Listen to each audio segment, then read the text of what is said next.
The Israel-Iran conflict also casting a shadow of the G7 Leaders Summit, which opens today in Canada. The flare-up of tensions has upended Canadian Prime Minister Mark Carney's original agenda, with the forum expected to try and find common ground over the escalating tensions in the Middle East in the coming days.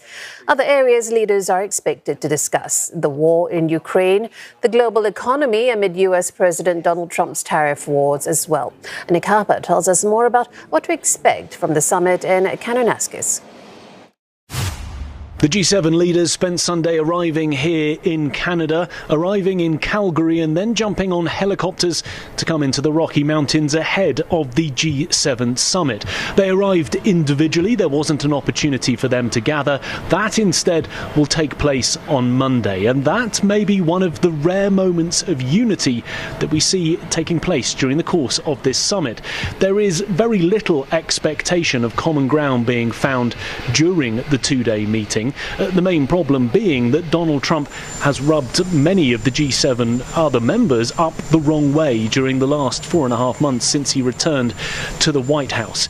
Central to that are the trade tariffs that he's put in place against the other G7 nations. The expectation is that there will be plenty of sideline conversations between the US president and the other leaders to try and negotiate some sort of trade deal that could remove tariffs against their individual nations.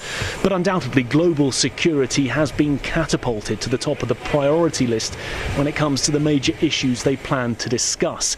Ukraine has dropped to second place. Instead, it's now Iran and Israel that the leaders will be focusing on. I spoke with Prime Minister Netanyahu today.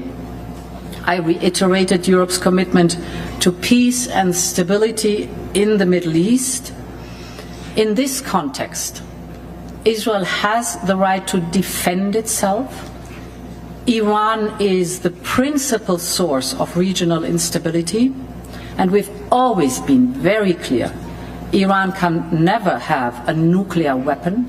Obviously, the conflict with Israel and Iran is centrepiece, and this provides the opportunity to talk to our co-leaders about the fast-moving situation and to make our strong case together that there must be de-escalation of this conflict in the interests of the region and of course the world.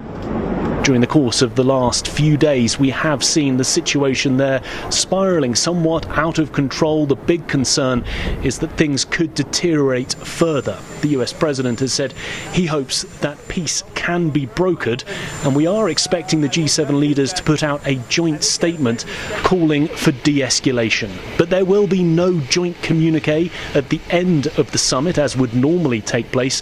The leaders are trying to avoid the embarrassment that took place the last time that Canada hosted back in 2018, when Donald Trump left early and refused to take part in that closing statement. Instead, Canada will put out a summary of what was discussed.